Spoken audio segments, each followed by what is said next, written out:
Hello दोस्तों। आज देखिए कक्षा 8 का हम चैप्टर 1 बायोलॉजी का मतलब पढ़ाने वाले हैं, जिसका नाम है सेल। यह सेल चैप्टर का तीसरा पार्ट है। हम फर्स्ट और सेकेंड वीडियो डाल चुके हैं, जो आपको प्ले लिस्ट में मिल जाएगा और डिस्क्रिप्शन में भी दिया गया है इसका लिंक, तो आप लोग उसमें जाकर पढ़ सकते हैं। आइए हम वीडियो का शुरुआत करते हैं। देखिए, हम लोग फर्स्ट वीडियो में पढ़े थे कि कोशिका किसे कहते हैं, और सेकेंड में हम पढ़े कि कोशिका का आकार कैसा होता है और आकृति कैसा होता है, और इस वीडियो में हम लोग पढ़ेंगे कोशिका के घटक। देखिए, आप लोग पहले ये समझिए कि कोशिका के घटक किसे कहते हैं। तो देखिए, कोशिका के घटक किसे कहेंगे, तो घटक मतलब क्या होता है। कोशिका तो हम समझा दीजिए थे, लेकिन अब देखिए घटक किसे कहते हैं। तो जैसे कोई मशीन होता है ना, मशीन, तो मशीन में छोटे छोटे पार्ट पुर्जा होते हैं, छोटे छोटे पार्ट पुर्जा होते हैं। उसी प्रकार से देखिए कोशिका है ना, तो कोशिका में छोटे छोटे पार्ट पुर्जा है, मतलब कोशिका के मतलब पार्ट पुर्जा कह सकते हैं कि ओकरा में क्या क्या लागल है, तो उसी को हम घटक कहते हैं। तो बारी बारी समझाएंगे कोशिका में कौन कौन चीज लागल है, समझे होंगे। जैसे कि मशीन में देखिए, मशीन में कुछ लगता है, जैसे बैरिंग रहता है, छाला रहता है, ये सब रहता है ना। उसी प्रकार से कोशिका में भी अलग अलग चीज होता है। कोशिका अकेले नहीं है, वो ढेर चीज से मिलकर बनल है। तो क्या क्या चीज होता है वो हम समझा रहे हैं, देखिएगा आगे। पहला चीज जानते हैं क्या होता है, कोशिका झिल्ली। देखिए, तो कोशिका झिल्ली जो होता है, जंतु में पाई जाने वाली सबसे बाहरी परत होती है। देखिए, कोशिका की आकृति बनाया गया है। ये देखिए, कोशिका की आकृति अनियमित होती है। एक मान लिया गया है कि ऐसा कोशिका होता है। ये कोशिका कोई आकार नहीं है फिक्स, क्योंकि हम सेकेंड वीडियो में बताए थे आप लोग को कि कोशिका का आकार कैसा होता है, अनियमित होता है। तो इसी प्रकार से माना गया है कैसा होता है। तो कोशिका झिल्ली क्या होता है कि जंतुओं में पाई जाने वाली सबसे बाहरी परत। तो देखिए, यहाँ पर जो मार्क किया हुआ है ब्लू कलर से, ऐसा ऐसा, ये क्या है, सबसे बाहरी परत। इसको हम बोलते हैं कोशिका झिल्ली। कोशिका की सबसे बाहरी परत को क्या बोलते हैं, कोशिका झिल्ली कहते हैं।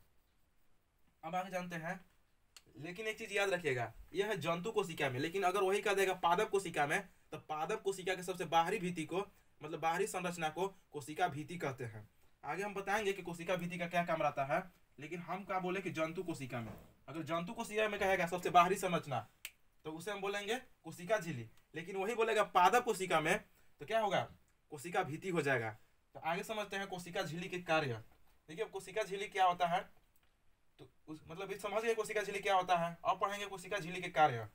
इसका कार्य है कि देखिए, अच्छा पदार्थ को अंदर आने देता है और खराब पदार्थ को बाहर निकाल देता है। इसमें छोटे छोटे छिद्र होते हैं।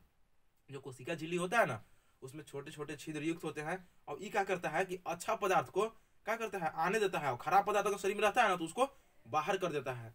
तो उसी प्रकार से यहाँ लिखा है कि एक ठीक पदार्थ को अंदर आने देता है और हानिकारक पदार्थ को बाहर कर देता है।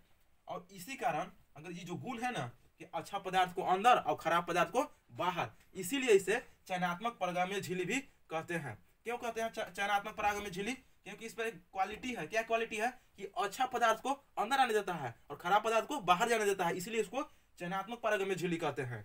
अब देखिए, इसे प्लाज्मा झिल्ली भी कहते हैं। तो कोशिका झिल्ली के अन्य नाम क्या क्या हो सकते हैं, चयनात्मक परागम्य या प्लाज्मा झिल्ली भी हम इसे कह सकते हैं। आगे आते हैं, इसके कार्य को बताते हैं कि कोशिका झिल्ली के क्या क्या कार्य हो सकते हैं अन्य। देखिए, अगर कोशिका जो झिल्ली होता है, यह एक कोशिका को दूसरी कोशिका से अलग करता है। अगर मान लीजिए हम अपना शरीर को ही एग्जाम्पल ले लें, तो अलग अलग कोशिका होते हैं।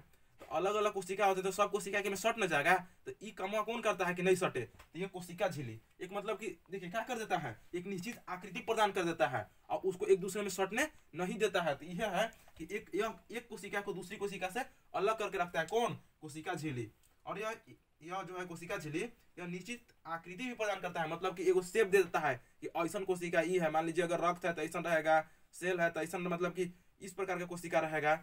और उसी प्रकार से देखिए, अब एक और इंपोर्टेंट क्या होता है कि आंतरिक, ये मतलब आंतरिक मतलब होता है कि अंदर के, आंतरिक मतलब क्या होता है, अंदर, मतलब कि जैसे कि ओकरा में घुस के अंदर भीतरे, तो वह चीज है कि आंतरिक मतलब अंदर के अंगों को सुरक्षा प्रदान करता है। मान लीजिए कि कोशिका झिल्ली है और ओकरा में बैठल है ढेर चीज बा, वो सबके सुरक्षा प्रदान करता है। जैसे कि अभी समझा रहे हैं, यहाँ देखिएगा फिगर समझा रहे हैं कि यहाँ देखिए, अभी बताते ना कि जो बाहरी परत है, इसको हम क्या कहते हैं, कोशिका झिल्ली कहते हैं।